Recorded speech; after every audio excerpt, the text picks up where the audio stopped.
हम जो है ना वो इलेक्ट्रोस्टैटिक्स से हमने स्टार्ट किया है।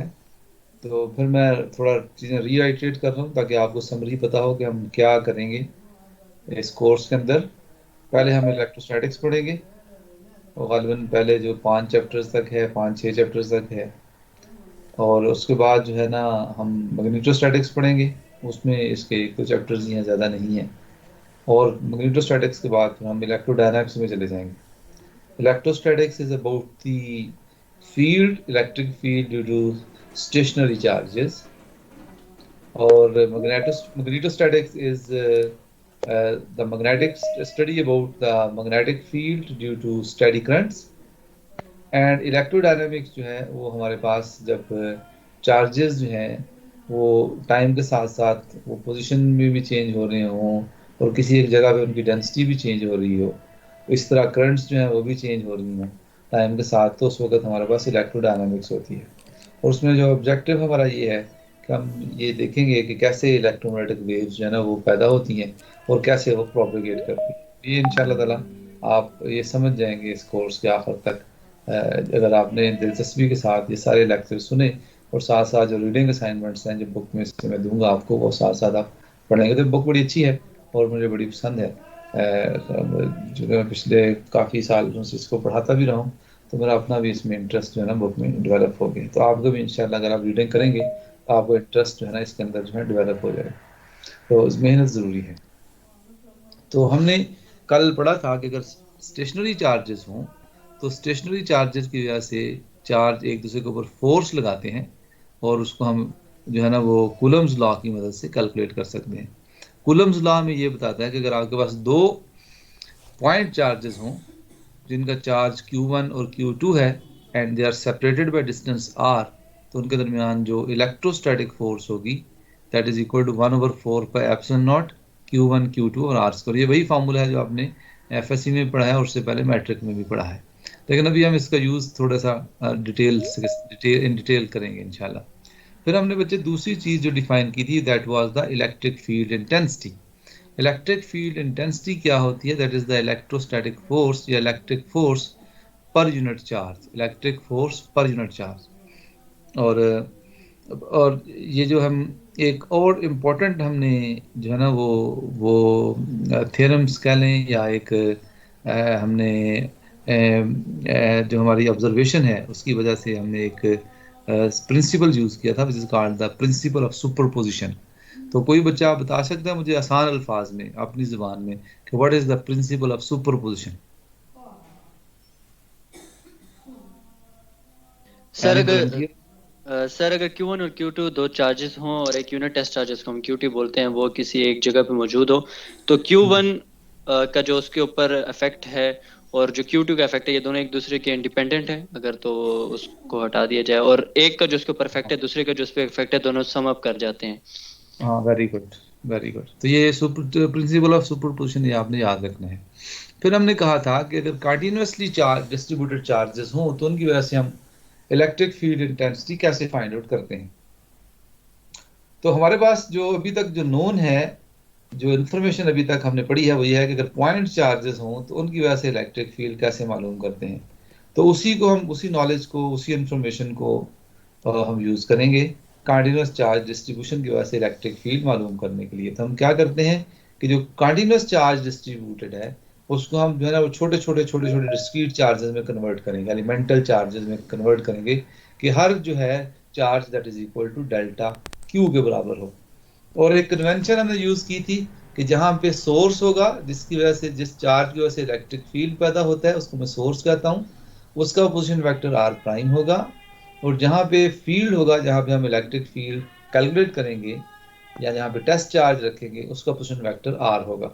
तो ये आर और आर प्राइम बच्चे आपने ये चीज़ जेन में रखनी है, बल्कि ये हमने इसको शायद थोड़ा सा पीछे किसी जगह पे हमने इसको वो किया भी था।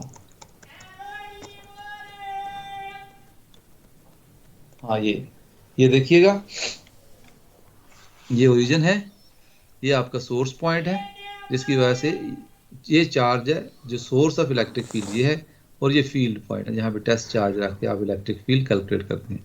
और उनका आपस में distance r minus R prime के बराबर होगा, इसका मैग्नीट्यूड ले लेंगे वेक्टर्स का। तो ये फार्मूला हमने पढ़ा था, और फिर हमने ये कंटिन्यूस चार्ज डिस्ट्रीब्यूशन की तरफ आ गए थे कि हम चार्जेस को छोटे छोटे चार्जेस में हम डिवाइड करते हैं, कि इतना छोटा चार्ज होता है कि उसका volume that tends to zero. तो उसकी वजह से हमारे पास जो इलेक्ट्रिक फील्ड पैदा होता है, ये हमारे पास है कि due to delta Q charge ये इलेक्ट्रिक फील्ड पैदा होगा, डेल्टा ई। अगर आपने टोटल आपने मालूम करना है फील्ड जो है सारी डिस्ट्रीब्यूशन की वजह से, तो आप पूरे वॉल्यूम के ऊपर जहाँ जहाँ पे चार्जेस पड़े हुए हैं उस पूरे वॉल्यूम के ऊपर आप इसको इंटीग्रेट कर देंगे, तो मेरे पास ये चीज़ आएगी, E of R is equal to volume integral 1/4 pi epsilon naught rho v is a function of r prime. कल किसी बच्चे को कंफ्यूजन हुई थी, मल्टीप्लिकेशन नहीं है, दिस जस्ट शोज दैट कि जो चार्ज डेंसिटी है this is function of r prime dv prime over r minus r prime magnitude square, और ये यूनिट वेक्टर है r minus r prime over r minus r prime magnitude. फिर हमने इस concept को यूज़ किया था कि field due to a line linear charge distribution, और उसकी वजह से हमने देखा था कि ये इलेक्ट्रिक फील्ड सिर्फ जो है ना वो रेडियल डायरेक्शन में होगा, और हमारे पास जो है ना वो जी के लॉन्ग जो आता है वो सिमेट्री की वजह से दोनों कंपोनेंट्स कैंसिल आउट हो जाते हैं, और जो हमारे पास इलेक्ट्रिक फील्ड आया था वो इस फॉर्म में हमारे पास आया था। जब हमने इंटीग्रेशन वगैरह की, लिमिट्स पुट की, तो E sub rho is equal to rho sub L, rho L linear charge density into divided by 2 epsilon not multiplied by rho. तो ये वेरी करती है 1/r की फॉर्म में। ये इंपॉर्टेंट कंक्लूजन है। Now let's analyse the answer itself. E is equal to rho sub L divided by 2 pi epsilon naught. The field falls off inversely with the distance to the charge line as compared with the point charge where the field decreased with the square of the distance. ये हमने पढ़ा है कि अगर point charge होगा तो point charge की वजह से जो फील्ड में डिक्रीज आएगा वो 1/r स्क्वायर को फॉलो करेगा, और इसमें क्या करेगा 1/r को जो डिस्टेंस है उससे। इसकी कोई फिजिकल रीजन आपके जहन में आती है कि what why this is so, कि उसका जल्दी फील्ड जो है ना वो पॉइंट चार्ज का जल्दी फील्ड जो है ना वो ख़त्म हो जाता है डिस्टेंस के साथ, और इसका उसके मुकाबले में स्लोली ख़त्म होता है। सर इस केस में क्वांटिटी ऑफ चार्ज ज़्यादा है हमारे पास, चार्जेस ज़्यादा हैं, और उनकी कंट्रीब्यूशन जो है ना चूँकि इन्फिनिटी में नहीं है, तो उनकी कंट्रीब्यूशन जो है ना कुछ वहाँ तक पहुँचती रहेगी सबकी थोड़ी थोड़ी, तो इसलिए चार्ज स्लोली वैनिश करेगा। ये एक एग्जांपल है, infinite uniform line charge of 5 nanocoulomb per meter lie along the positive and negative x and y axis in free space. Find electric field at the 2 points.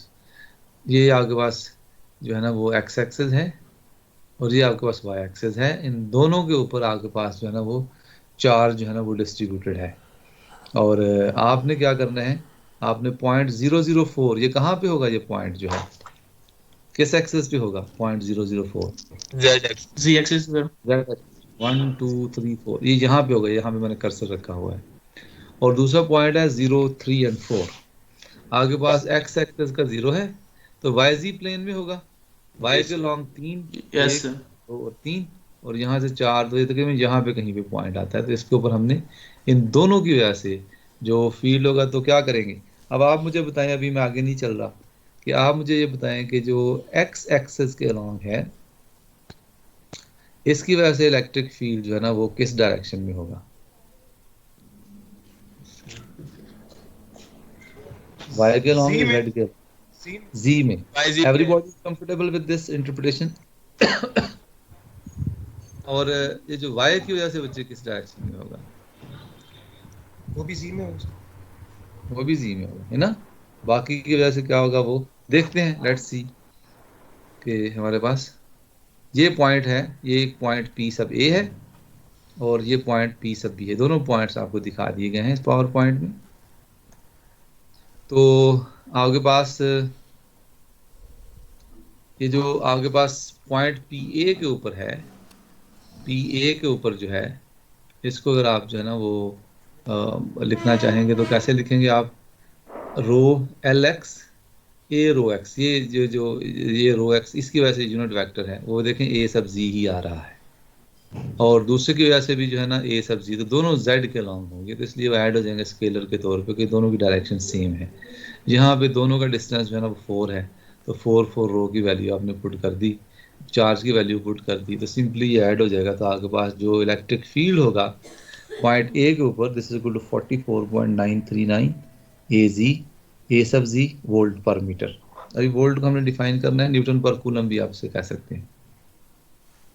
और जो point B के ऊपर जो है, इसको उसी तरह आप फाइंड आउट कर सकते हैं। आपके पास ये चूंकि आपने वो वेक्टर लेना है यहाँ पे, तो इसका मैग्नीट्यूड क्या होगा, ये देखें 3 यूनिट इसके लॉन्ग है, 4 यूनिट इसके लॉन्ग है, तो ये वाला जो डिस्टेंस ये क्या बनेगा आपके पास, this will become 5, 3 square plus 4 square under root, तो 5 की यूनिट आपके पास बनेगा।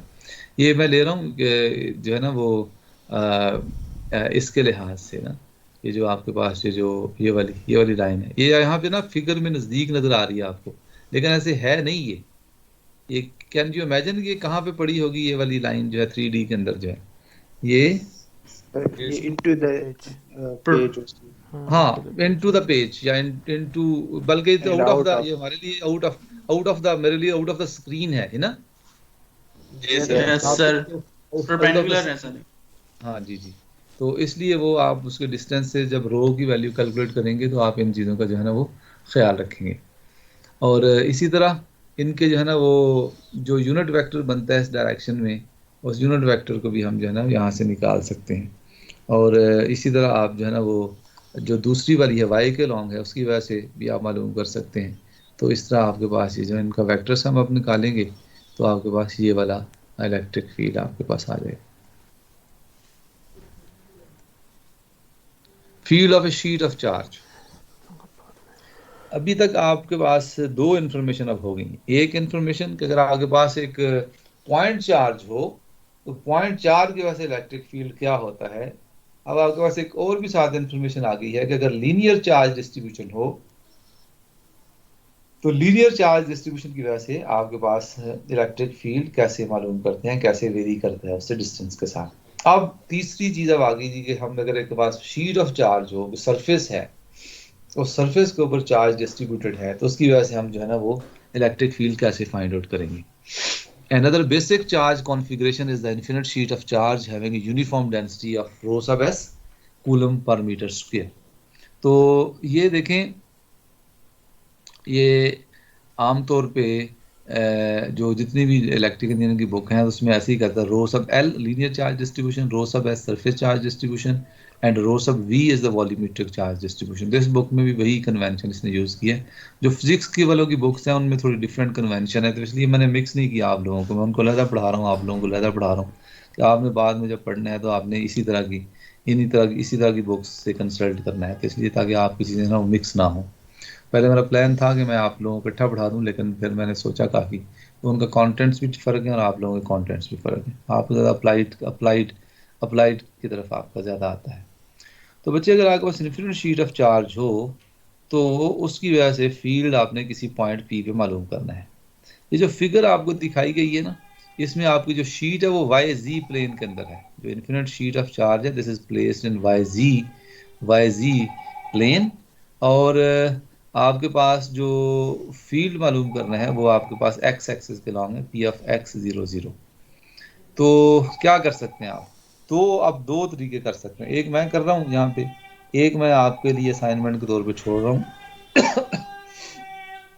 यहाँ पे हम ये कर रहे हैं कि इन्फिनिट शीट को छोटी छोटी लाइंस में डिस्ट्रीब्यूट कर रहे हैं। एक शीट प्लेन ही होती है ना, तो प्लेन के अंदर कितनी लाइंस होती हैं, इन्फिनिट वाली लाइंस होती हैं। तो हम ऐसा करेंगे, ज़ाहिर है इसको हम डिस्क्रिटाइज करना है, तो आप छोटा सा एलिमेंटल जो है ना वो विड्थ है dv, तो ऐसा स्ट्रिप एक ले लेंगे, strip will behave as a linear charge distribution. तो इस स्ट्रिप की वजह से जो इलेक्ट्रिक फील्ड है वहाँ इस पॉइंट पे मालूम करेंगे। तो पूरी शीट के लिए मालूम करना होगा तो क्या करेंगे, इसको हम इंटीग्रेट कर देंगे पूरे प्लेन के along, from minus infinity to plus infinity Y के अलॉन्ग, तो पूरी की पूरी शीट ट्रेस हो जाएगी।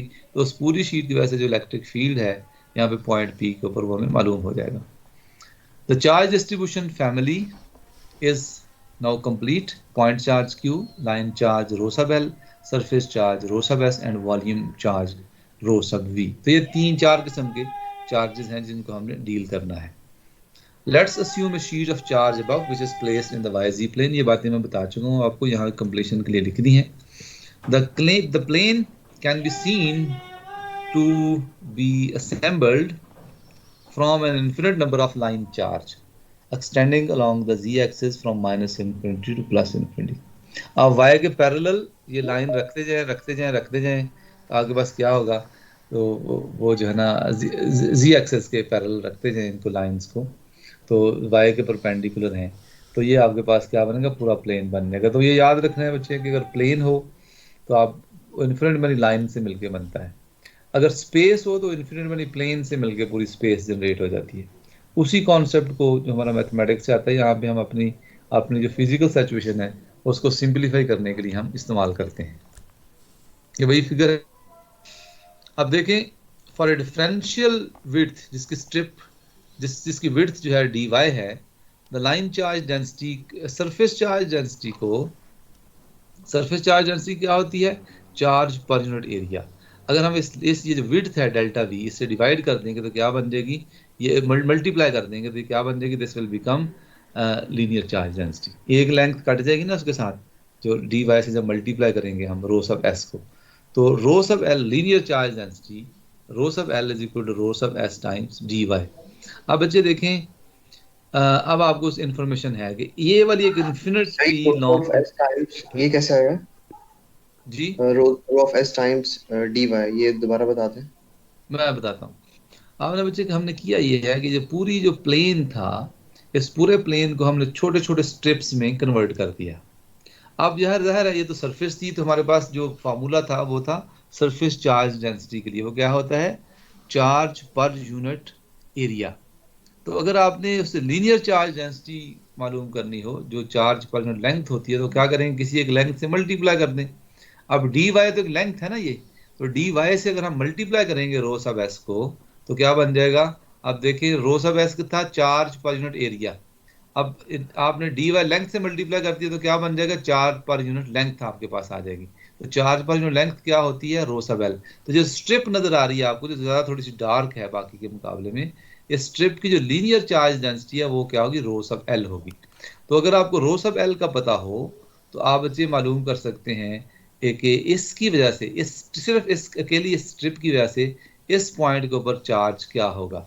वो आपको फार्मूला का पता है ना, कि rho sub L divided by 2 pi epsilon naught divided by ये जो डिस्टेंस बनेगा X square plus Y X square plus Y prime square under the root, ये जो डिस्टेंस आर बन रहा है आपके पास ये, तो ये यहाँ पे लिखा गया है। अब इसमें एक दिलचस्प चीज है आपके लिए कि अब आपने थोड़ा सा असेस करना है सिचुएशन को, उसी तरह से आप पहले असेस करते रहे हैं पिछले केस में। The component DEZ at point P is 0 because the differential segments above and below the y-axis will cancel each other। ये कितने लोगों को ये बात समझ में आ गई है?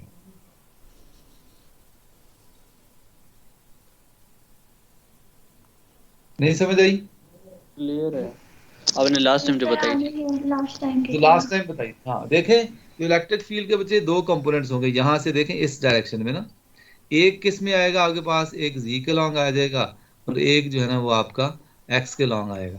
तो दूसरा जो स्ट्रिप पैरेलल दूसरी तरफ यहाँ पे होगा, तो उसकी वजह से भी अगर आप कंपोनेंट्स बनाएंगे तो वो कंपोनेंट्स आपस में कैंसिल हो जाएंगे। तो so the component D is at point P is 0 because the differential segments above and below the Y axis will cancel each other. वही उसी आर्गुमेंट की बुनियाद पे जो हमने पिछले क्लास में यूज किया था। The component D E Y, जी जी सर, ये जो रो एल आपने डिफाइन किया है, इसमें आपने रो एस को डी वाई से मल्टीप्लाई किया है, तो इसको डी जेड या डी एक्स से मल्टीप्लाई कर सकते हैं? नहीं, डी एक्स तो बच्चे है ये जो है ना वाई जी प्लेन में है, डी एक्स का तो इसमें रोल ही नहीं होगा ना। ये सही है, जो एरिया बनेगा वो एलिमेंटल एरिया किसके बराबर होगा, D Y into D Z, उसमें तो डी एक्स आ ही नहीं सकता। मेरे पास समझ रहे हैं? जी सर। तो आप देखें, अगर तो स्ट्रिप जो है वो वाई जेड के पैरेलल होगी तो डी वाई से मल्टीप्लाई करेंगे, और अगर जो स्ट्रिप जो है, अगर स्ट्रिप जो है वो ऐसे होती, फर्ज किया ये y के पैरेलल होती, तो फिर हम dz से मल्टीप्लाई करते। सही है सर, समझ गया। ठीक हो गया? जी सर। तो यहाँ पे हमने dy से इसलिए मल्टीप्लाई किया है कि d ये जो है ना, ये चीज जो है विड्थ इसकी बनी है y के लॉन्ग बन रही है ना विड्थ इसकी।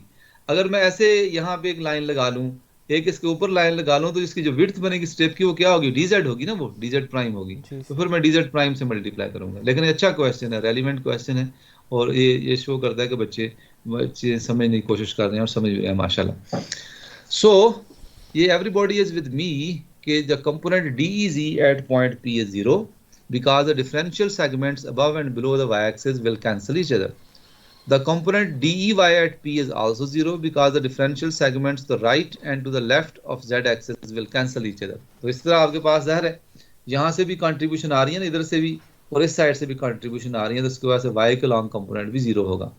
Only D sub x is present and this component is a function of x alone, क्योंकि हम जा ही रहे हैं x के नाम मूव कर रहे हैं। अब आगे अब चीजें आसान हो गई हैं। तो DEX बच्चे क्या होगा, ये वही फार्मूला यूज करना है आपने। जो DE यहाँ पे होगा ना, DE इस स्ट्रिप की वजह से वो क्या होगा, रो sub L divided by 2 pi epsilon naught into यहाँ पे जो ही डिस्टेंस बनता है आपके पास R। लेकिन हमें कौन सा कंपोनेंट चाहिए इलेक्ट्रिक फील्ड का जो इफेक्टिव होगा इसमें, एक्स के नाम है। तो इसलिए हम उससे ज़ाहिर है वो यहाँ से आपके पास cos थीटा के साथ वो कंपोनेंट आ जाता है।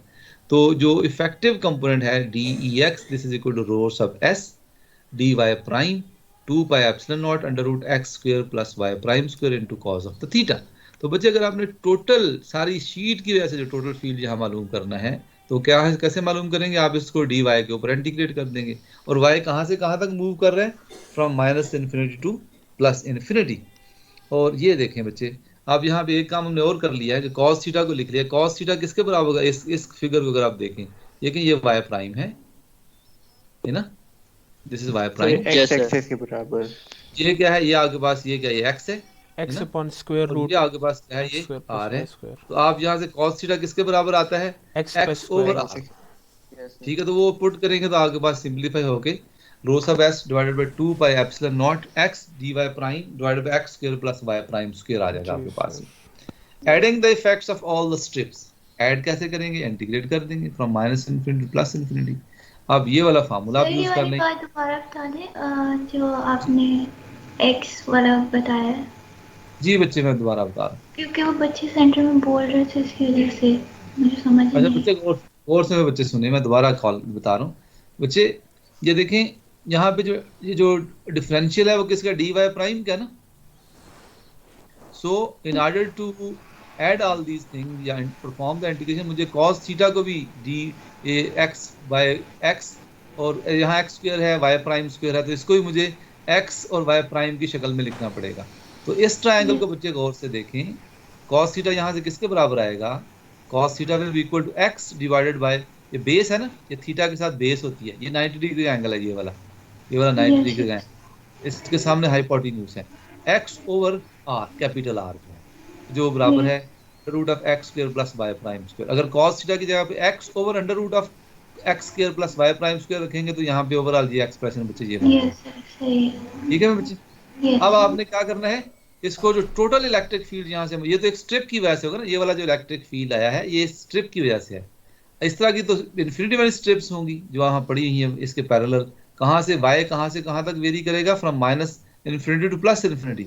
तो इसको इंटीग्रेट कर दें from minus infinity to plus infinity. बाकी तो चीज़ें आसान हैं, ये x तो कांस्टेंट है, बाहर चला जाएगा क्योंकि इंटीग्रेशन y प्राइम के ऊपर हो रही है। ये वाला फार्मूला हम यूज़ करेंगे, ये नीचे लिखा हुआ है कि integral du a square plus u square is equal to 1 over a tangent inverse u over a plus c, c is the constant of integration. तो ये वाले फार्मूले आपने पढ़े हैं, एफएससी में पढ़े हैं, कैलकुलस 1 में भी आपने इस तरह के इंटीग्रेशन जो है ना वो पढ़ी हैं। अब सिंपल आप इसको पुट करें, लिमिट्स डालें, देखें y प्राइम की जगह पे इन्फिनिटी लिखना है। टेंजेंट ऑफ पाई बाय 2 क्या होता है,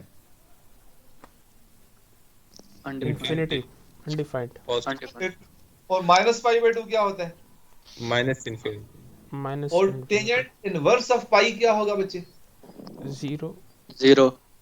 हाँ tangent inverse of pi, sorry tangent inverse of infinity, sorry pi by 2, वो पाई बाय हाँ, और tangent inverse of minus infinity क्या होगा, माइनस पाई बाय 2।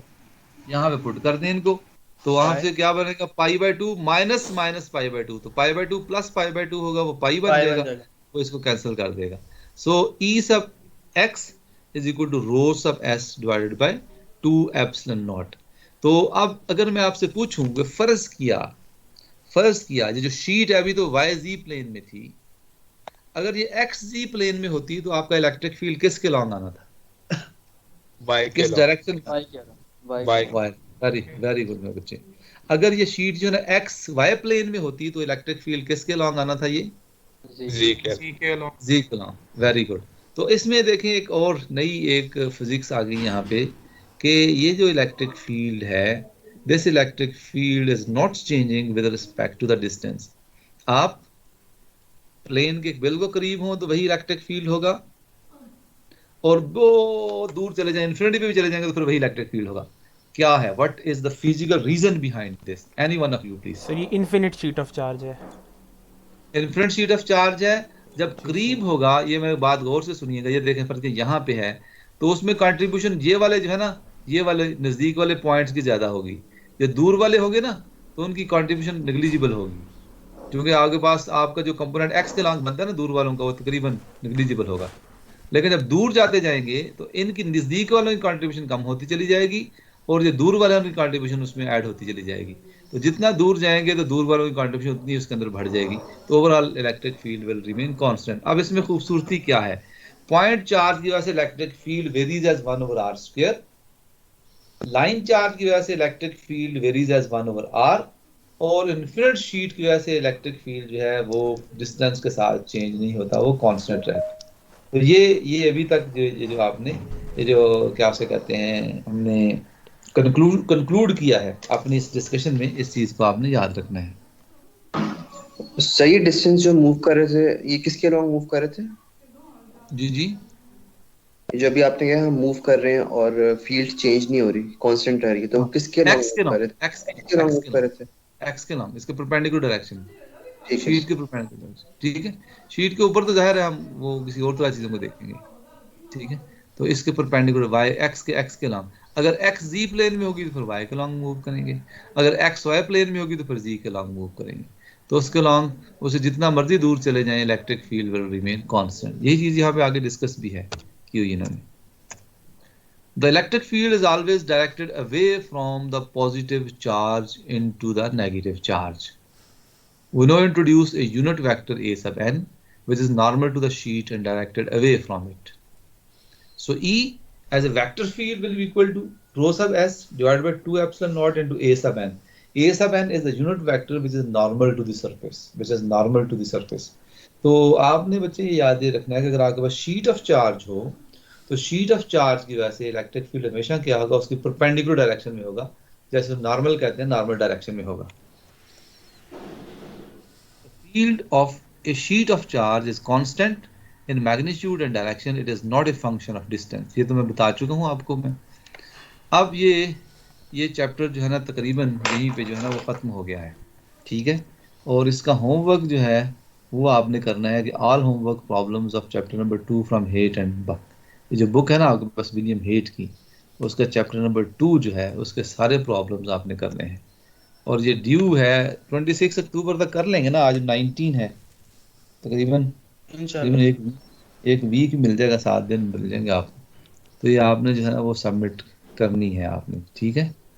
और इसको मैं वहाँ पे असाइनमेंट सर जो हमने कंक्लूजन्स बनाई थी वो एक मरतबा दोबारा रिपीट कर दें। मैं अभी करता हूँ, मैं पूरा चैप्टर रिपीट करके मैं आगे जाऊंगा। अभी भी सिस्टर मैं असाइनमेंट कह रहा हूँ कि 7 तारीख तक आप इसको बस हाथ से लिखें, हर किसी ने अपनी हैंड राइटिंग में लिखना है सारे प्रॉब्लम्स को, और उसको आप फिलहाल तो आप स्कैन करेंगे, लेकिन जब आएंगे अपने साथ लेके आएंगे उनको आप, ठीक है। आपने जब आपने आना है तो साथ वो जमा करवानी है सारी असाइनमेंट्स।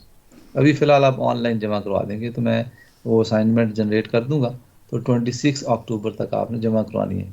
लेकिन हार्ड फॉर्म में मैंने सबसे मैंने ये लेनी है हार्ड फॉर्म में। अब एक दफ़ा इस चैप्टर की समरी मैं आपके साथ डिस्कस करने जा रहा हूँ कि क्या कुछ अभी अब तक हमने पढ़ा है। हमने इस चैप्टर में पढ़ा है कि इलेक्ट्रिक फील्ड जो है due to stationary charges, electric field due to stationary charges हमारे पास जो है ना वो उसे हम इलेक्ट्रोस्टैटिक्स कहते हैं। और कैसे फाइंड आउट करते हैं, कूलम्स लॉ से फाइंड आउट करेंगे। कूलम लॉ क्या है, पॉइंट चार्जेस की वजह से है, और एक किसी पॉइंट चार्ज की वजह से इलेक्ट्रिक फील्ड जो है वो डिस्टेंस के साथ कैसे वेरी करता है, 1/r²। फिर हमने कहा कि अगर कंटिन्यूस चार्ज डिस्ट्रीब्यूशन हो किसी जगह पे तो फिर हम क्या करते हैं, इससे पहले उसको छोटे छोटे चार्जेस के अंदर कन्वर्ट करते हैं, फिर उन सब चार्जेस की वजह से फील्ड है उसको सम कर लेते हैं। और अगर जो छोटे छोटे हमने जो चार्ज DQ किए हैं उसकी लेंथ या उसका एरिया या उसका वॉल्यूम टेंड्स टू 0 हो तो वो समेशन इंटीग्रेशन में कन्वर्ट हो जाता है लेक्चर चल रहा है, ले कंटीन्यूअस आऊँ चार्ज आप? डिस्ट्रीब्यूशन की वजह से। तो फिर हमने उसको अप्लाई किया था कि अगर आपके पास एक लीनियर चार्ज डिस्ट्रीब्यूशन हो, एक लाइन के लॉन्ग चार्ज डिस्ट्रीब्यूटेड हो, तो उसकी वजह से जो इलेक्ट्रिक फील्ड है वो किसी पॉइंट पे आप कैसे फाइंड आउट करते हैं। तो वो हमारे पास आया था कि rho sub L divided by 2 pi epsilon naught into R. तो रो सब एल क्या है, लीनियर चार्ज डेंसिटी है, 2 पाई एप्सिलॉन नॉट कांस्टेंट है, और आर आपके पास डिस्टेंस होगा उससे उस वायर से, जो भी आपके पास लाइन है या जो भी आप उसको कह लें, आप उसको लाइन वायर कर लें, कुछ भी करें जो चार्ज है। फिर हमने ये मालूम किया है, अब आज के लेक्चर में जो मेनली हमारा फोकस था कि electric field due to an infinite sheet of charge, उसमें हम ये कर सकते हैं कि हम इस पूरी शीट को हमने छोटे छोटे लाइन लीनियर चार्ज डिस्ट्रीब्यूशन में कन्वर्ट कर लिया। एक के लिए मालूम कर लिया कि फील्ड क्या आता है, तो फिर बाकी सब के लिए मालूम करने का ऐड करना था। चूंकि dy या डेल्टा y टेंड्स टू 0 है तो ये समेशन इंटीग्रल में कन्वर्ट हो जाता है, और वो इंटीग्रल जहाँ पे लिखा हुआ है यहाँ आपके पास, फिर हम इस इंटीग्रल को वैल्यूएट करते हैं, y प्राइम माइनस इन्फिनिटी से प्लस इन्फिनिटी तक वेरी कर रहा है, और इसमें लिमिट्स पुट करेंगे तो हमारे पास जो इलेक्ट्रिक फील्ड आएगा due to an infinite sheet of charge, this is equal to rho sub s surface charge density divided by 2 epsilon not. इसमें इसका मतलब ये है इस एक्सप्रेशन का कि अगर आप जो है ना वो अब इन्फिनिट शीट ऑफ चार्ज से आप मूव भी करते जाएं, जितना मर्जी दूर चले जाएं, इलेक्ट्रिक फील्ड का मैग्नीट्यूड सेम रहेगा और डायरेक्शन भी सेम रहेगी जो उसके नॉर्मल डायरेक्शन में है। तो ये यहाँ पे इस चीज़ को यहाँ पे लिखा गया है कि आपके पास electric field due to an infinite sheet of charge is directed normal to the surface and its magnitude is given by rho sub s divided by 2 epsilon not. अब आप तीनों जो एक्सप्रेशंस हैं उनको जहन में लेके आए। ड्यू टू पॉइंट चार्ज क्या है, 1/4 pi epsilon not q over r square. अगली क्या है, rho sub l divided by 2 pi epsilon not और r। और तीसरी क्या है, rho sub s over 2 epsilon not. तो क्या ये कंसिस्टेंट है? देखें, एक में r स्क्वायर से डिवाइड हो रहा है, एक से जो है ना वो r से डिवाइड हो रहा है, और एक में r से डिवाइड ही नहीं हो रहा। तो क्या ये डायमेंशनली ये ठीक होगा? है तीनों में इलेक्ट्रिक फील्ड के बराबर ही आ रहा है, तो इसमें कहीं गड़बड़ तो नहीं है? सर न्यूमरेटर पे सरफेस चार्ज वॉल्यूम चार्ज, हाँ, उसमें सरफेस चार्ज डेंसिटी वो पर यूनिट एरिया वहाँ पे आ रहा है, वहाँ पे एक पर यूनिट लेंथ आ रहा था, इसलिए बाद में सिर्फ लेंथ ही आई है। तो पहले वाले में चूंकि सिर्फ चार्ज था तो यहाँ पे r स्क्वायर आ गया, तो डायमेंशनली ये सेम होगा, पाई के कोई डायमेंशन नहीं होते। एप्सिलॉन नॉट जो है ना तीनों एक्सप्रेशन के अंदर है। 2 या 4 जो आता है या ये तो वैसे ही डायमेंशनलेस नंबर्स हैं, तो इनसे कोई फर्क नहीं पड़ता। तो इसके साथ ही बच्चे चैप्टर नंबर 2 तो हो गया खत्म। अब हम जा रहे हैं चैप्टर नंबर 3 की तरफ। ये काफी है या अगली क्लास में शुरू कर लें इसको? तीसरा चैप्टर जो है अगली क्लास में शुरू कर लेंगे। अगली क्लास में काफी है। हाँ ठीक है, मेरा ख्याल है इसको आप पढ़ लें, अच्छी तरह से पढ़ लें। ये सॉर्ट ऑफ रीडिंग असाइनमेंट भी आज आपकी, ये चैप्टर नंबर 3 को आपने जो है ना वो तसल्ली के साथ पढ़ना, 2 को पढ़ना है अच्छी तरह।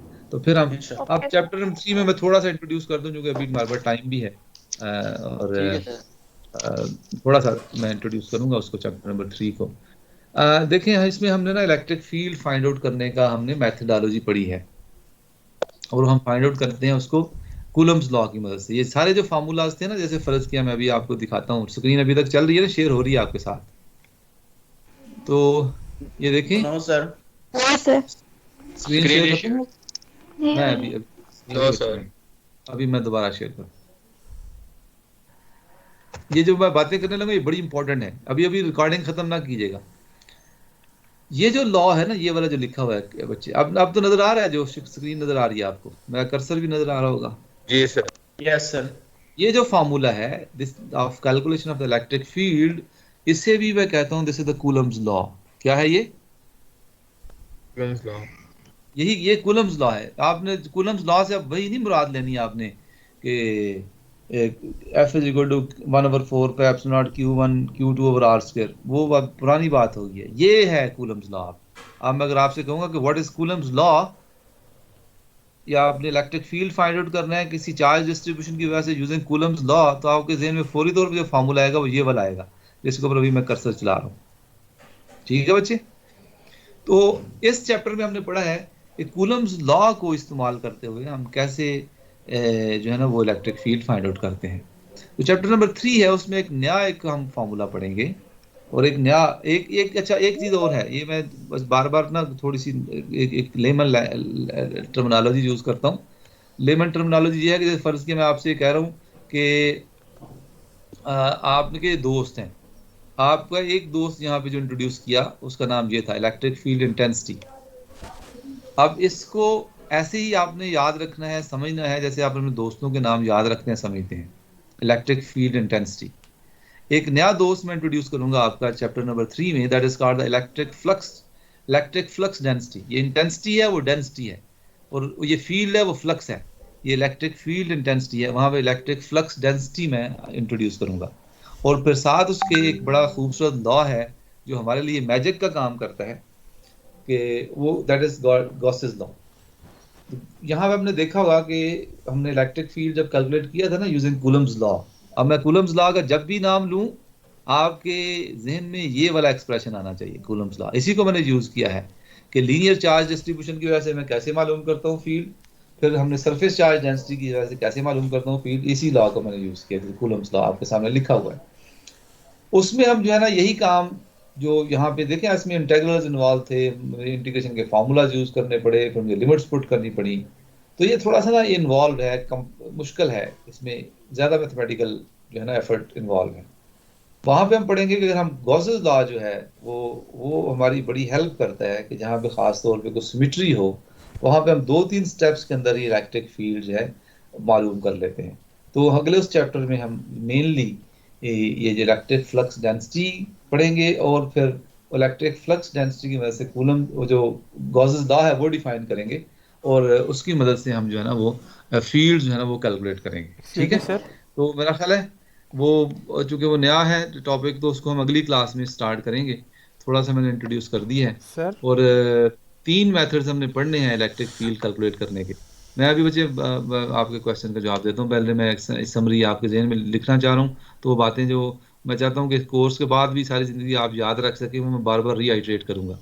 इलेक्ट्रिक फील्ड को कैलकुलेट करने के 3 मेथड्स होंगे। एक ये जो आपके सामने लिखा हुआ है, इसको कूलम्स लॉ कहते हैं। क्या कहते हैं? Coulomb's law.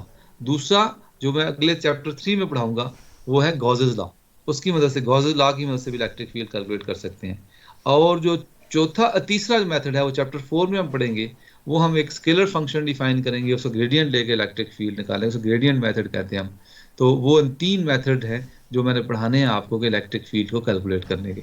आपको बच्चा क्वेश्चन कर रहा था, वो पूछ सकते हैं। जी सर। सर मैं ये पूछना चाह रहा था कि जो आपने बताया ना कि ये कूलम्स लॉ का फार्मूला है, इस पे सर हम पॉइंट चार्जेस के लिए इसको किस तरह अप्लाई करेंगे? मतलब ये पॉइंट चार्जेस में इसकी वो टर्म्स नहीं आ रही। पॉइंट चार्ज के लिए आप इस्तेमाल कर सकते हैं, लेकिन उसके लिए हमें जो है ना कोई डेल्टा फंक्शन डिफाइन करना पड़ता है। मैं जानबूझ के उसको मैंने जो है ना आपका रियल लाइफ में तो पॉइंट चार्ज नहीं होता कोई भी, आपके पास जब भी होगा चार्ज डिस्ट्रीब्यूटेड होगा। सही। तो हम एक डेल्टा फंक्शन डिफाइन करते हैं, वो किसी दिन मैं आपको बता दूंगा कि उसको हम यहाँ रख के ना डेल्टा फंक्शन की फॉर्म में भी हम चार्ज डेंसिटी डिफाइन कर सकते हैं, फिर हम इसको इंटीग्रेट कर लेते हैं। सर फिर उसको इस डेंसिटी वाली जगह पर हम प्लेस करते हैं। जी जी जी, वो चार्ज अगर डिस्क्रीट चार्जेस हों तो हम उसमें charge density in terms of direct delta function पढ़ा है आपने? डेल्टा फंक्शन जी सर, सिग्नल सिस्टम में इम्पल्स पढ़ा है। फंक्शन पढ़ा है। हाँ, वो इम्पल्स फंक्शन को हम फिर यूज करते हैं आप। सही।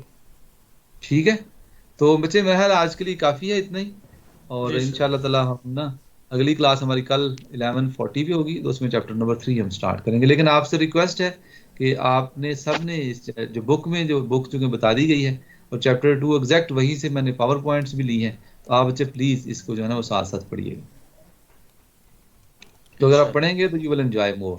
आपके जहन में क्वेश्चंस भी आएंगे, मेरे से पूछेंगे तो मैं जवाब भी दूंगा, तो फिर आपका इंटरेस्ट भी डेवलप होगा। और वैसे भी स्कॉलर बंदा बुक्स पढ़ने से बनता है, नोट्सों से या लेक्चर सुनने से स्कॉलर नहीं बनता। तो चूंकि आप यूनिवर्सिटी स्टूडेंट हैं तो यू मस्ट बी स्कॉलर्स। तो हमें जहाँ जो ग्रेजुएट हो तो आप स्कॉलर होने चाहिए। तो इसलिए बुक्स पढ़ने की आदत अभी अभी से डालें आप। ठीक है बच्चे? जी ओके, अल्लाह ओके हाफिज। आप सर। ये लेक्चर रिकॉर्डिंग आप बंद अल्लाह कर लें हाफिज। ताकि सेव हो जाए, और फिर इंशाल्लाह कल हम 11:40 पे दोबारा